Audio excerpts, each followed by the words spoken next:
All right, so today was a day in which I had to recover from a very traumatic event that happened yesterday that I can't talk about because I'll have to talk about it at some future date. But I got to work, my stomach was killing me, and I was gonna have the Hershey squirts all day. I sat in my chair holding my stomach, knowing full well that I can't go home.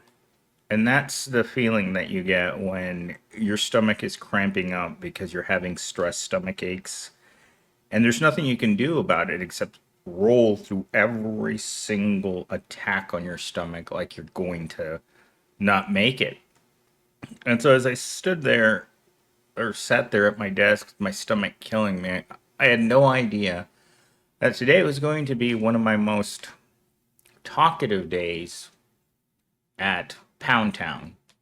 And so these aren't in chronological order, but before I get into that, I didn't use ChatGPT today to create the talking points for the video because I want it to be more natural, and what ChatGPT created was very unnatural, as with everything ChatGPT does, from its artwork to its titles to its scripts.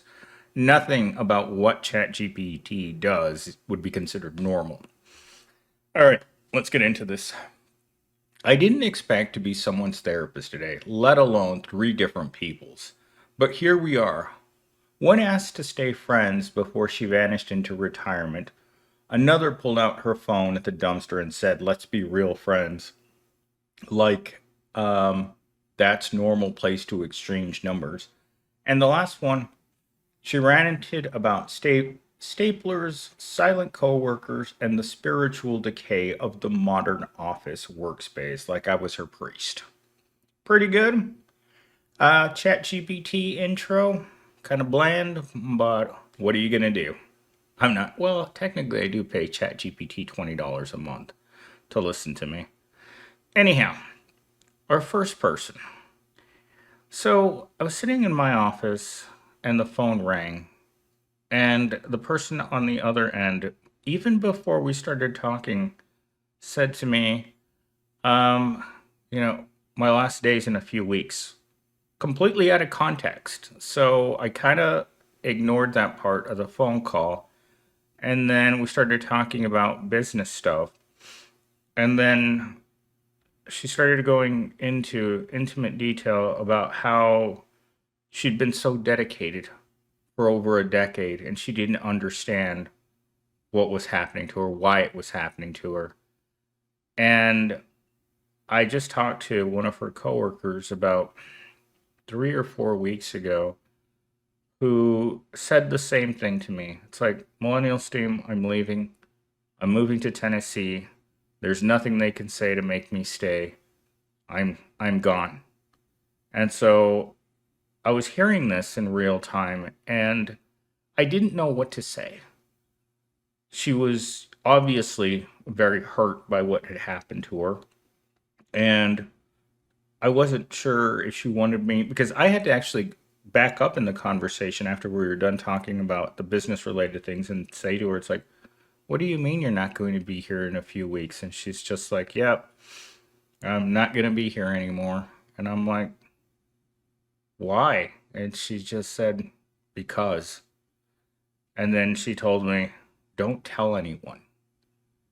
You and one other person are the only people who work here that know that I won't be here anymore." And the way she said goodbye to me was that of a person who was talking to a very close friend, but a person I've met one time, which, a person of her age, she must have been, mm, I'd say mid 60s. But that conversation happened.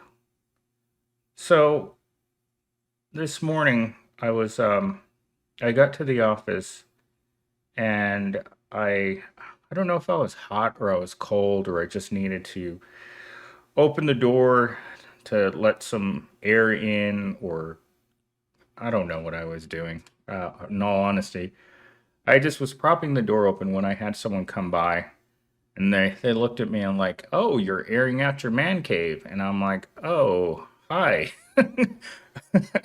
Didn't see you there. I've known her for most of the time that I worked at Evil Corp, and we see each other, we say hello. But it wasn't until I, I would say the last 15 days that we started a daily rapport, usually on Slack. And it just goes back and forth because she has kind of like a hectic schedule because of what the kind of work that she does. Today I saw her carrying this giant white, what would I call it? It looked like a signed or a whiteboard or some sort of cardboard. She was carrying it. It didn't look like it was very heavy in her hands. And she looked at me and she said, I'm going to go take this out to the trash. And then she looks at me again, and it's like, the trash can's right around the corner. And I said, no, they got rid of that one. You're going to have to go to the one that's far, far away. So um, I'd actually thought about asking her if we could be friends outside of work for, I actually thought about it last night. And because, when you meet people and you see them all the time, it's really easy just to say, hey, you know what? We see each other every day. We like seeing each other. Let's just hang out. But, you can't hang out at work because you don't want to do that. And so we walked over to the trash can and she asked me why the trash can had to be so far away. And I gave her a light history of the entire place and why the can had to be all the way over there. And there's a very specific reason for it. And she's like, really? And I'm like, yeah, and that's exactly why it's all the way over here. And while we were talking by the dumpster, she reaches into her back pocket and she says to me, Millennial Stam, let's be friends. And then she's like, what's your number? And I'm going to text you right now. And I'm like, out of all of the places in the world to give someone their number, next to the dumpster was the last place. This has a very Susie Rotten Crotch kind of feel to it. Which, oh my God, I can't even think of, oh my God, of everything that's wrong with what I'm going to say next. So we exchanged numbers. We talked all day on our cell phones to each other. Told me about her car, her husband, her life. Yesterday, she told me about how burnt out she was with this place. And that's something I hear every single day from somewhere in this place. And today, I was asking her about how she could afford to drive such an expensive car. And she's very humble. For someone that looks like her to be humble is very rare. I mean, most people that look like that are very stuck up and would normally never talk to someone like me. But we talked and we talked and we talked all day. And then I had to explain to her, like one of the last messages I saw was I had to go replace a machine in a large room this afternoon. And I looked at the I looked at this room and I noticed that someone had actually stolen the thermostat off the wall in this room. Like some person thought it would be a good idea to just rip it off the wall and take it home. I didn't understand that, but I remember telling her that, and she's just like, well, I thought I saw that, but then someone else said that this other thing happened, that some other vandalism had happened. And I'm like, well, this place is open all the time, so it's bound to have people who just walk off the street and vandalize things in a random room. Anyhow, I think we're just gonna just add her to the list of my, many of my dozen friends that I talk to outside of work. So it was really nice. Like the way it happened, like it was very organic. I hear this from a lot of women that, especially with like Mellow, where it's hard to meet people, especially if you've been in a very, very long term relationship, because typically you don't have any friends. Your best friend becomes your significant other, and that's your best friend. And so to be able to have people to talk to outside of work that, how do I put this? You enjoy talking to them, but you enjoy talking to them about just certain things. And like when I talk to my friend from Rhode Island, like the main thing we talk about is her kids. We talk about her husband. We talk about her day to day life. We always end up talking about socks and how she wishes she had a washing machine. Those seem to be constant topics. And when we originally started talking, we started talking about how her kids didn't like eating any fruits or vegetables. And so, oh my gosh, that conversation turned into millennial steam. I fart a lot at night. Do you imagine a 43-year-old woman who tells you, millennial steam, I have a problem with gas? That actually happened. Anyhow, that had a really good ending. And so my final encounter this afternoon, I was walking back to my office from fixing something in the main office, and there's this lady that's just visiting the office area, and she was sitting out in the courtyard. She was looking pretty sad, and I asked her how it was going, and she just looked at me like, Millennial Steam, I hate this place. And I looked at her like, I'm sorry. And she's just like, the way that the people are changing around me, I don't like it. And I she explained to me that she didn't like being moved around a lot, which happens in an office sometimes. They want to rearrange people and to different configurations, and it just becomes part of the daily struggle where you don't know whether or not you're going to keep your current spot. And if you're like me, you don't like really moving. You kind of settle into a spot and you don't like moving. And her big thing was, I want to be near a window. And we kept talking about all of the things that she didn't like about her office. And the conversation went on for a while. She just kept talking and talking and talking. And somehow, and this is the strange part, remember, we all work for the same pound town, right? We all are somehow intertwined with one another. Somehow she brought up the name of the original person that I started talking about. She's like, because she was venting about how unfair things were, which was a common theme in everything that I talked about with my first older woman. And this woman was also very, very old. I would say probably about the same age, 65. So we sat out there in the courtyard. She was sitting in the shade, and it was 112 degrees outside in the brutal heat. And she just kept mentioning names and how she didn't like what they were doing at work and how they were behaving. And it just went on and on. And I finally, she just said, I don't want to be here anymore. And I said to her, it's like, you've been here for over a decade. Both of these older ladies had given a lot of their life to not like being here anymore.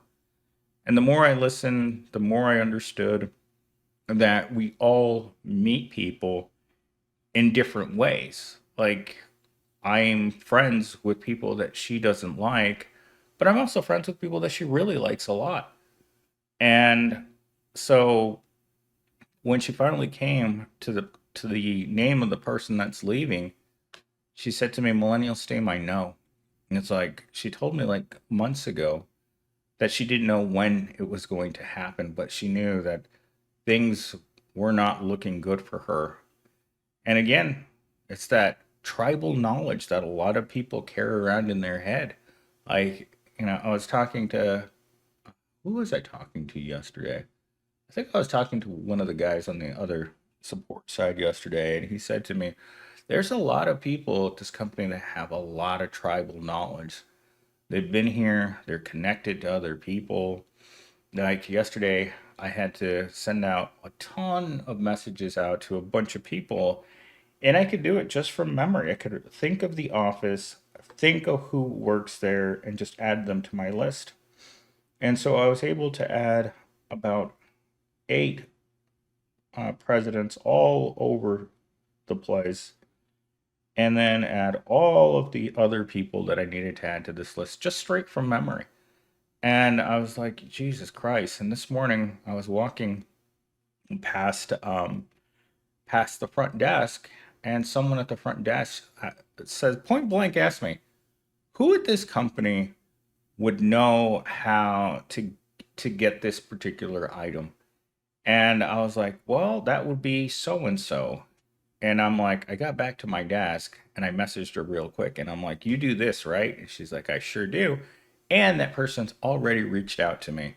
And it's things like that that you would have to train in a person that does that job. And what's really strange about this is that those people that have all of that knowledge are people that just aren't here anymore. So, um, let's see. What else was I going to talk about? Oh, okay. I moved the wrong thing. Anyhow, what else did I have? I don't really think I have anything else other than I don't understand why so many people talk to me.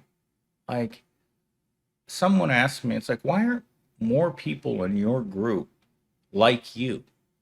Why can we not talk? Why don't we have people like you that work here? And I said to them, it's like, well, I'm not really like them. And she said to me, no, you're not.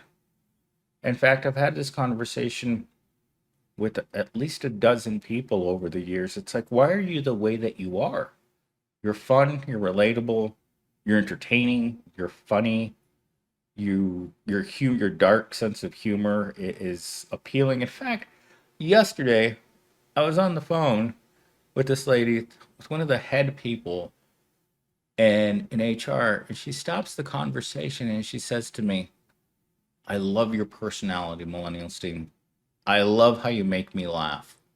And I said to her, it's like, yeah, well, sometimes that personality gets you in trouble, is what I said to her. And, you know, I I didn't know what to say. And again, I may have had all of these encounters today.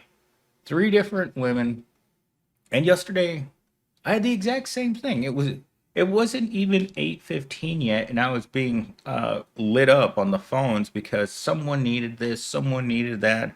Like some lady needed a password change, another lady needed an account number, another lady needed me to. What did she need me for? She needed me for some sort of access or something, and I'm like, how do all of these people? And she even stopped to ask me. It's like, well, I thought you just did this one job, and I laughed. And I told her.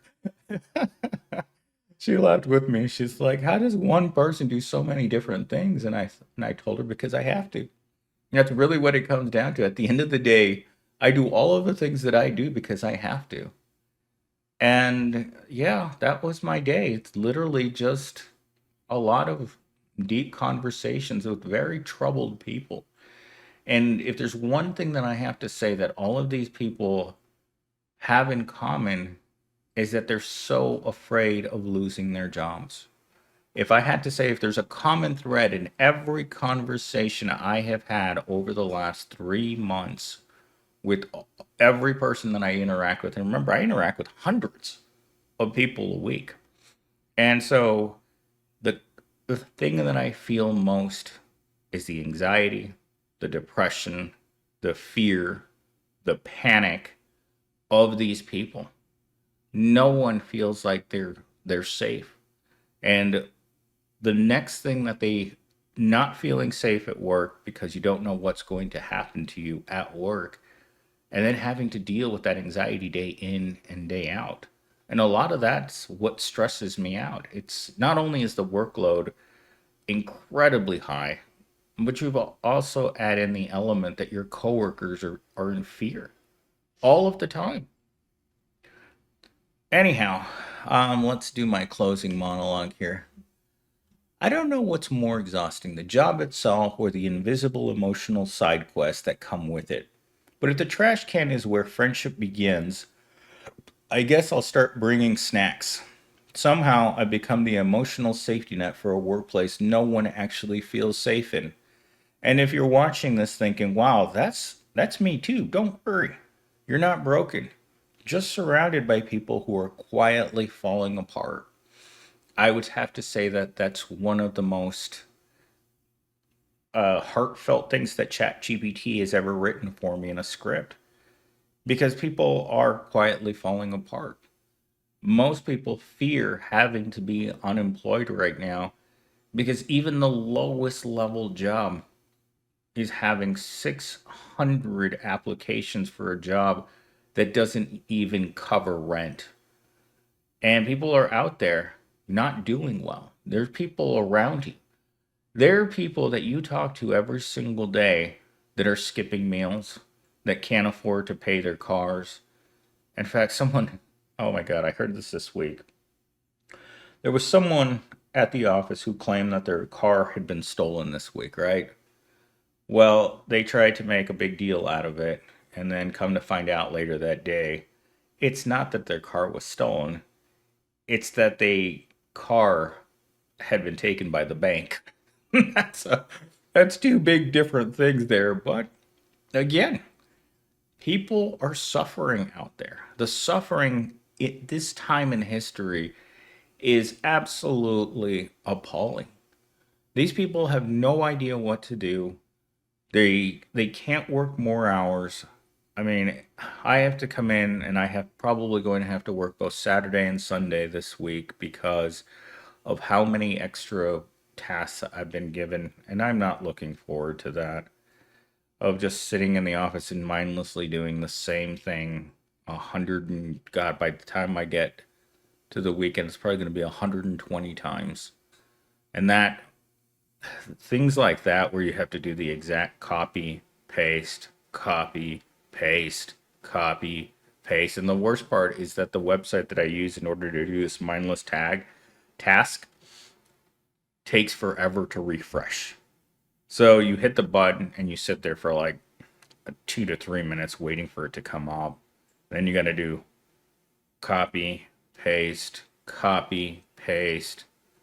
save, refresh, and you multiply that by hours. And that's why it's one of the main reasons I don't like doing this, especially this particular task. Trying to do it while you're being shoulder tapped all day long by every single person that works here that needs something. And believe me, someone always needs something. Anyhow, that's my day. There's certain aspects that I can no longer talk about here because um, because of unfortunate circumstances that future millennials team will be able to talk about. But with that said, I'm going to wrap it up here. I hope you guys are having a great day, and I will talk to you guys in the next video.